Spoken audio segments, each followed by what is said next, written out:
Welcome friends. आज का हमारा टॉपिक रूमेटॉयड आर्थराइटिस है। इसे गठियावात भी कहा जाता है।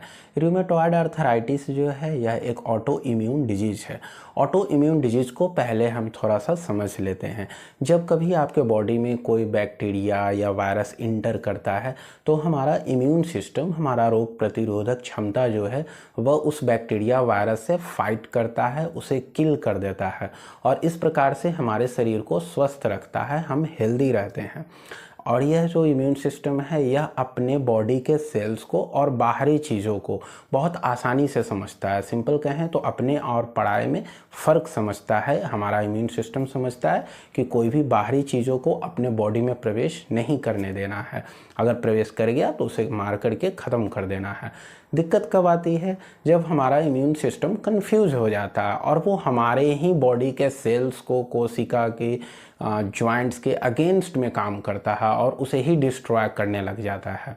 ऐसा बहुत से डिजीज में होते हैं, जैसे कि रूमेटॉयड आर्थराइटिस एक हो गया, आपका एंक्लोजिंग स्पॉन्डिलाइटिस हो गया, माइस्थेनिया ग्रेविस, सोरियासिस, बहुत सी बीमारियां हैं। और ये जितनी भी बीमारियां हैं ऑटो इम्यून डिजीज, उन्हें ठीक करना थोड़ा कॉम्प्लिकेटेड होता है, बहुत आसान नहीं होता।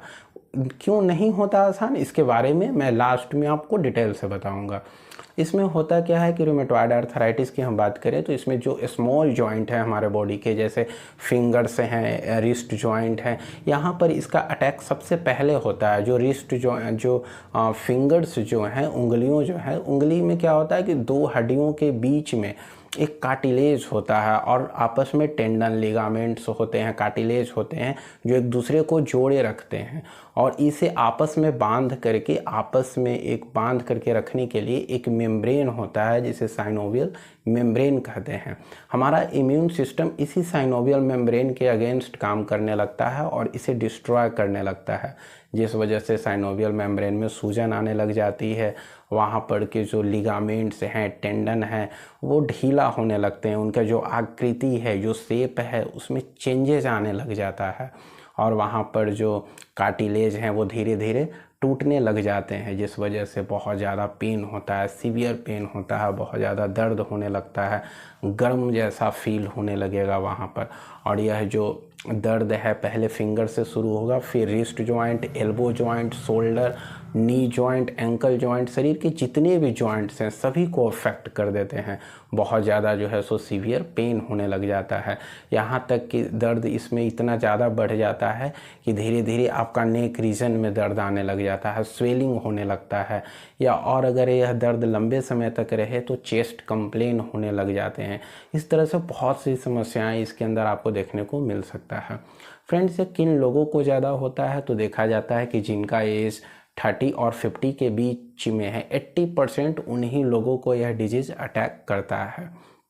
दूसरा देखा गया है कि महिलाओं के अंदर यह बीमारी ज़्यादा अटैक करता है, 3 गुना ज़्यादा संभावनाएं होती है महिलाओं को अटैक करने की।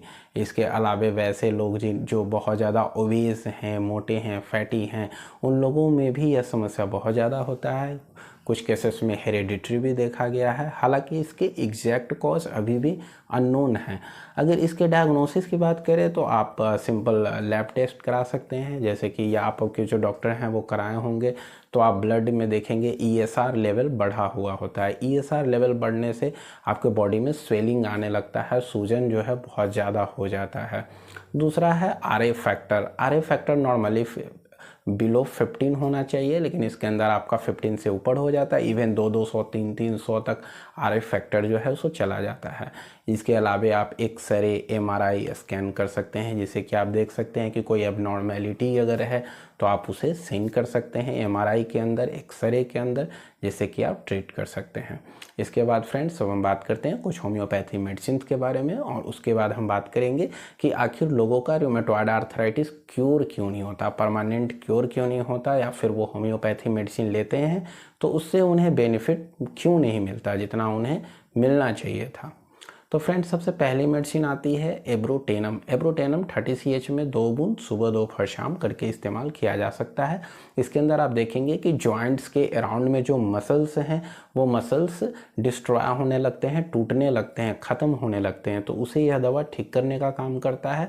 और इसमें जो दर्द होगा आपका वो दोनों एल्बो में, दोनों शोल्डर में और दोनों नी जॉइंट में, एंकल जॉइंट में एक साथ आपको दर्द होगा। और दर्द जो है वो बिल्कुल ऐसे जब आप कॉन्ट्रैक्शन करते हैं तो आपका दर्द होगा, जब आप इसे फ्लेक्शन करते हैं कोई दर्द नहीं होगा, लेकिन जैसे ही आप इसे मोड़ना चाहते हैं दर्द होने लगता है। अगर ऐसा सिम्टम रहता है तो आपको एब्रोटेनम का इस्तेमाल जरूर करना चाहिए। दूसरी मेडिसिन है फ्रेंड्स एक्टिया स्पाइकेटा। एक्टिया स्पाइकेटा का 30 का इस्तेमाल 2 बूंद सुबह दोपहर शाम करके कर सकते हैं। इसके अंदर आप देखेंगे रिस्ट में बहुत ज़्यादा पेन होगा, रिस्ट घुमाने में आपको दर्द होगा, साथ साथ फिंगर्स में बहुत ज़्यादा पेन होगा। स्मॉल जॉइंट जितने भी आपके बॉडी के हैं सभी में बहुत ज़्यादा दर्द होता है, तो आपको एक्टिया स्पाइकेटा का ही इस्तेमाल करना चाहिए। अगली मेडिसिन है कॉस्टिकम। कॉस्टिकम 30 में 2 बूंद सुबह दोपहर शाम करके इस्तेमाल किया जा सकता है। कॉस्टिकम के अंदर आप देखेंगे कि जो फिंगर्स है वहाँ पे नोड्यूल्स बन जाते हैं, छोटे छोटे नोड बन जाते हैं, डिफॉर्मिटी हो जाती है, तो उसे यह दवा ठीक करने का काम करता है। कॉस्टिकम 30 2 बूंद 3 बार करके इस्तेमाल किया जा सकता है। इसके बाद अगली मेडिसिन है फ्रेंड्स रस्टॉक्स। रस्टॉक्स 30 में 2 बूंद सुबह दोपहर शाम करके इस्तेमाल कर सकते हैं। रस्टॉक्स में आप देखेंगे कि रूमेटॉइड आर्थराइटिस जो है वो इन जनरल ठंडी के दिनों में और बरसात के दिनों में ऐसे भी बढ़ जाया करता है इसका दर्द। रस्टॉक्स का भी बिल्कुल यही सिम्टम है कि दर्द जो है वो ठंडी के मौसम में और रेनी सीजन में दोनों में जो है सो बढ़ जाता है दर्द। खास करके जब आप बैठे हुए हैं तो कोई दर्द नहीं है, लेकिन जब बैठे हुए आप हैं तो आपको बहुत ज़्यादा दर्द है, लेकिन जैसे ही आप चलते हैं, घूमते हैं, टहलते हैं तो आपको किसी भी प्रकार का कोई दर्द नहीं है। उस स्थिति में आपको रस्टॉक्स 30 में 2 बूंद सुबह दोपहर शाम करके इस्तेमाल करना चाहिए। अगली दवा है फ्रेंड्स गुएकम क्यू। इसका इस्तेमाल सभी लोग कर सकते हैं। 15 बूंद आधे कप पानी के साथ सुबह दोपहर शाम। इसके अंदर आप देखेंगे कि आपके शोल्डर्स में पेन होते हैं, आर्म में पेन होता है, एल्बो जॉइंट में, फिंगर्स में, पूरे आर्म में जो है सो दर्द होता है, साथ साथ सूजन हो जाता है। आप देखेंगे कि आपका जो एंकल जॉइंट है, जो घुटना है, आप फर्श पे पैर को मोड़ करके बैठ नहीं पाते, पैर को बेंड नहीं कर पाते, तो उस स्थिति में भी गुएकम क्यू का इस्तेमाल जरूर किया जा सकता है। इससे आपका समस्या ठीक हो जाएगा। इसके बाद फ्रेंड्स अब हम बात करते हैं कि आखिर लोगों का रूमेटॉइड आर्थराइटिस ठीक क्यों नहीं होता। तो देखिए होता क्या कि अभी आप जो भी वीडियो देख रहे हैं आप सोचेंगे कि जाएंगे मेडिसिन खरीद कर लाएंगे, खाएंगे, तो आपका क्योर नहीं होगा, दर्द आपका और ज़्यादा बढ़ जाएगा। इसके पीछे कारण क्या है? तो देखिए आप अभी तक जो है एलोपैथी मेडिसिन ले रहे हैं, कोई स्टेरॉयड मेडिसिन ले रहे हैं, खास करके कोर्टिकोस्टेरॉयड या एंटी इन्फ्लामेटरी ड्रग आप ले रहे हैं। अब वो ड्रग के आप एडिक्ट हो चुके हैं। जैसे ही आप उस दवा को बंद करेंगे आपका दर्द बहुत ज़्यादा बढ़ जाएगा, इतना दर्द बढ़ जाएगा कि आप बिस्तर से उठ नहीं पाएंगे, कहीं चल फिर नहीं पाएंगे, इतना ज़्यादा आपको सीवियर पेन हो जाएगा और आप होम्योपैथी मेडिसिन शुरू करेंगे। अब आपको लगेगा कि आपका जो दर्द बढ़ा है वो होम्योपैथी मेडिसिन की वजह से बढ़ा है, जबकि एक्चुअल में आपका दर्द इसलिए बढ़ा है क्योंकि आपने एलोपैथी मेडिसिन का सपोर्ट छोड़ा है। तो मैं यही आपको बताना चाह रहा हूँ कि आपको ऐसे नहीं करना है, आपको धीरे धीरे उस स्टेरॉयड मेडिसिन की आदत छुड़ानी है। अगर आप डेली 1 टैबलेट खाते हैं तो आप उसे अल्टरनेट डे कर दें, कुछ दिनों बाद 2 दिन गैप करें, 3 दिन गैप करें और धीरे धीरे करके आप उस स्टेरॉयड मेडिसिन को छोड़ दें और कम्प्लीटली होम्योपैथी मेडिसिन के ऊपर आ जाए, तो आपका डिजीज जो है जल्द ही ठीक हो जाएगा। दूसरा कारण है इसके अंदर कि ऐसा नहीं हो सकता कि यहाँ पर मैं 3-4 मेडिसिन बता दूँ और इससे आपका क्योर हो जाए 15 दिन 1 महीने में। नहीं, ऐसा नहीं हो सकता, क्योंकि आप इस डिजीज़ को देख रहे हैं कि इसका कॉजेशन क्या है, तो इम्यून सिस्टम का गड़बड़ी है। और इम्यून सिस्टम भी किसका? खुद का इम्यून सिस्टम खुद के खिलाफ हो गया है, तो इसे करेक्ट करने में भी बहुत लंबा समय लगता है। May be 1 year, 2 year, 3 year, 5 years भी टाइम इसमें लग सकते हैं। आप ऐसा नहीं सोच सकते कि 2-3 महीने में ठीक हो जाए। आज तक किसी का 2-3 महीने में ठीक नहीं हुआ, तो आपका भी नहीं होगा। तो आप इस मेडिसिन को कंटिन्यू करें, लंबे समय तक कंटिन्यू करें, तो आपका ठीक होगा।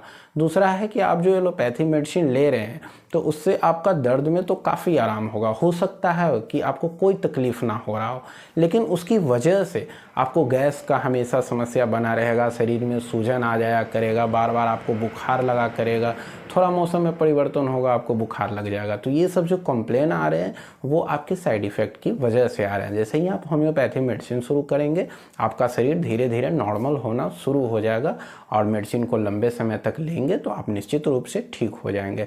इसमें फ्रेंड्स ये भी एक ज़रूरी बात है जो मैं बताना चाहता हूँ कि ऐसा नहीं है कि आप एक मेडिसिन को या 2 3 4 मेडिसिन को आप कंटिन्यू ले रहे हैं 6 महीना 1 साल, ऐसा नहीं है। जो मैंने मेडिसिन बताया है, एक ऑस्टियोआर्थराइटिस का वीडियो बनाया था उसमें भी मैंने मेडिसिन बताया, आप उस वीडियो के भी मेडिसिन को देखें।